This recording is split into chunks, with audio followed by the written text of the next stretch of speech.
Hidden beneath shifting deserts, under modern streets, and sometimes beneath our very feet, lie the lost cities of the Bible. Jericho, Sodom, Nineveh, cities that once thundered with life and then vanished into legend.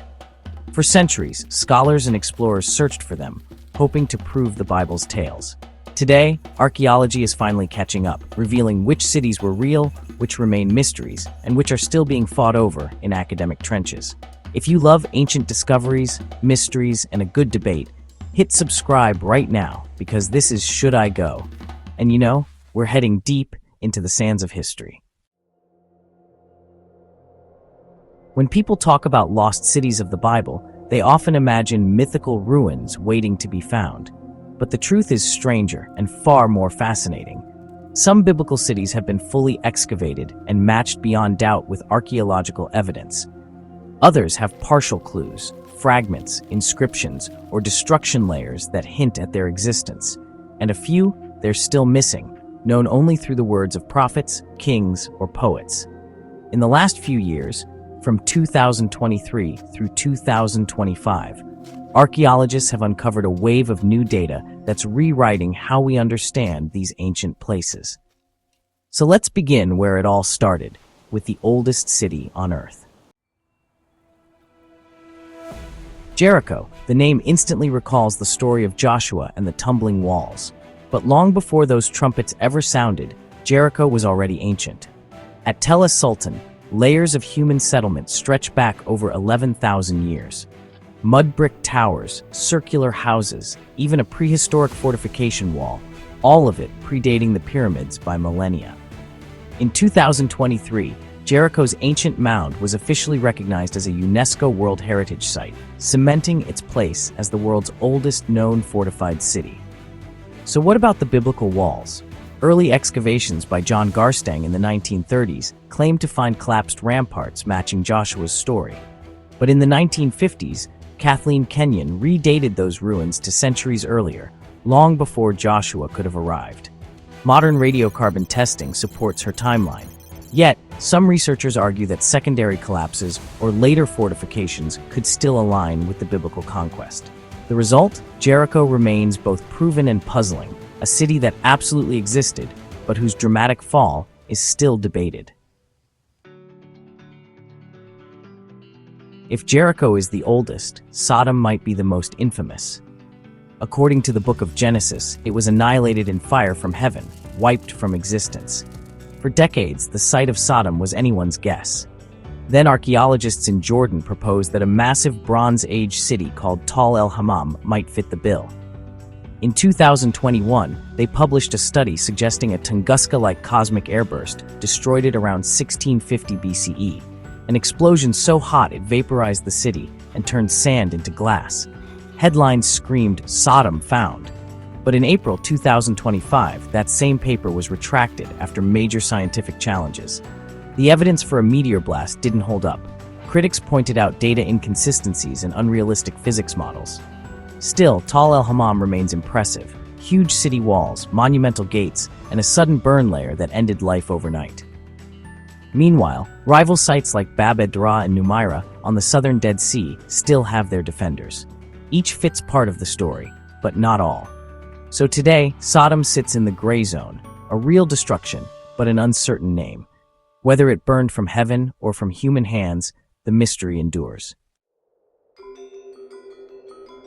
From Jordan, we head north, to Nineveh, the legendary Assyrian capital and the city where Jonah famously refused to preach. Long thought lost, Nineveh was rediscovered in the 1800s by British archaeologists who uncovered colossal palaces and stone guardians called Lamassu. But, the story didn't end there. After ISIS destroyed parts of the Nebi Yunus shrine in Mosul, archaeologists uncovered hidden tunnels beneath the rubble, revealing a previously unknown palace of King Esarhaddon. Since then, between 2022 and 2025, researchers have continued uncovering new reliefs, inscriptions, and statues. The discoveries stunned scholars, a reminder that even a city as well known as Nineveh can still yield surprises. Nineveh's rediscovery shows that sometimes a lost city isn't one forgotten, it's one that keeps revealing itself layer by layer. No list of biblical cities is complete without Jerusalem. But honestly, recent archaeology has given us brand new insights into just how ancient and complex it truly is. In the City of David excavations, researchers have uncovered the Pilgrimage Road, a paved street leading from the Pool of Siloam up to the Temple Mount. It's the very route described in the Gospel of John, where Jesus sends a blind man to wash and be healed. Now, for the first time, you can literally walk that same path, stone by stone. In 2024, a major study published in the journal PNAS refined the radiocarbon chronology for Iron Age Jerusalem. Using dozens of new samples, scientists narrowed the construction dates of fortifications, water tunnels, and public buildings, showing the city's boom came slightly earlier than once believed. Jerusalem was never truly lost, but modern science is uncovering the hidden city beneath the living one, a multi-layered metropolis that never stopped evolving.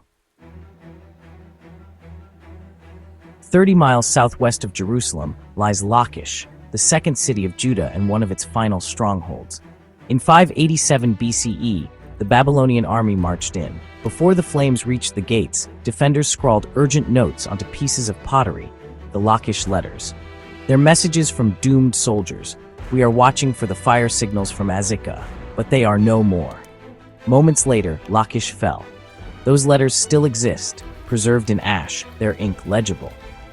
Modern analysis of handwriting styles has even shown multiple authors, suggesting a network of communication right up to the city's fall. Lachish isn't just confirmed, it's emotionally vivid.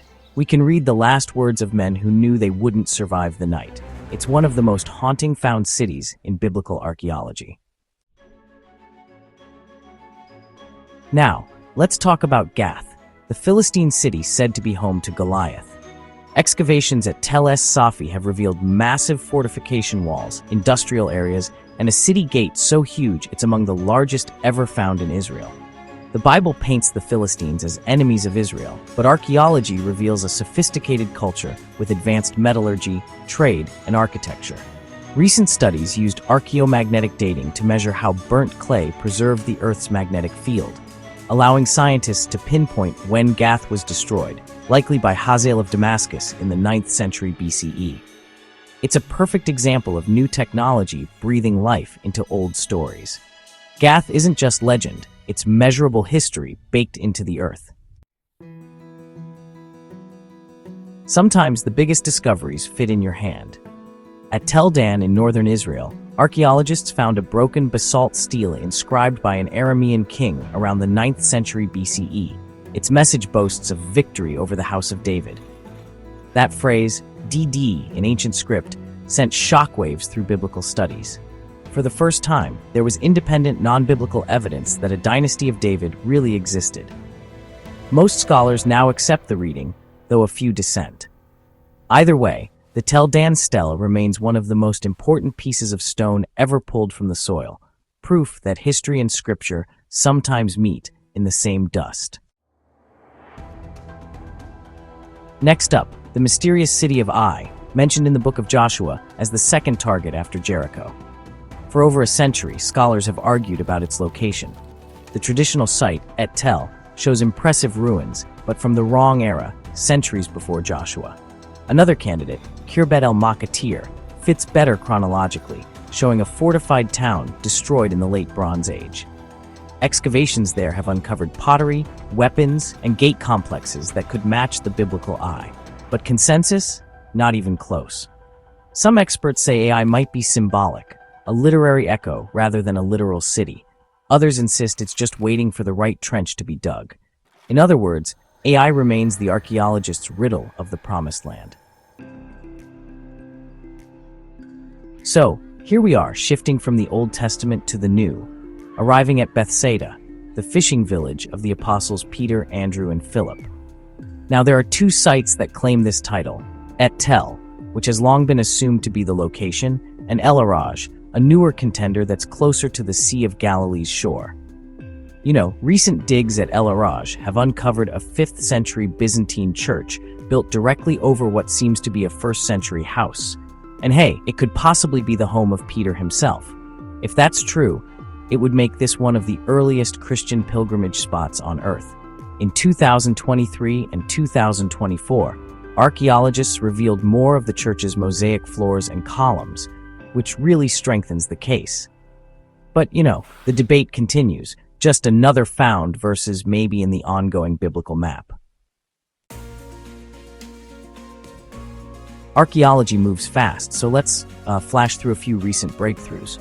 At Samaria, excavations reopened after decades, uncovering new insights into Israel's northern capital. At Hazor, scientists are studying these microscopic soil layers to understand exactly how and when the city burned. And in 2023, researchers at Tel Dan found what might be the oldest city gate ever discovered in Israel, dating back over 5,500 years. Every year, digs push the biblical timeline further back, and sometimes forward, forcing us to rethink what we thought we knew. So what can we say for sure?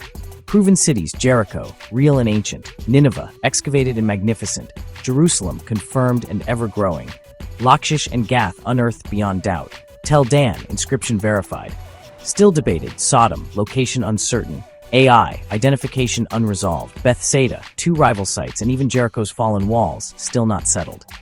The Bible's geography, it turns out, isn't a single map. It's a palimpsest of memory, myth, and evidence.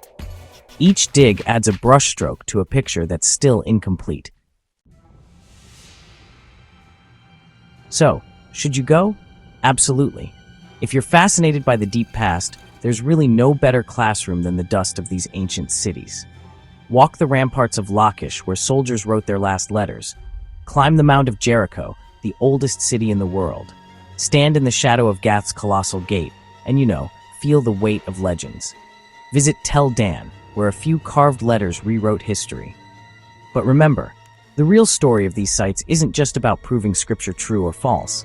It's about rediscovering the people who built, fought, prayed, and perished in these places. The Bible's cities may be ancient, but archaeology keeps them alive. One trench, one tablet, one trowel at a time. If you enjoyed this journey through the lost cities of the Bible, go ahead and hit like, subscribe, and drop a comment. Which ancient mystery should we explore next? Petra? Carchemish? The Ark of the Covenant? Thanks for watching. Should I go where the past is never really gone? It's just waiting to be found. See you in the next video.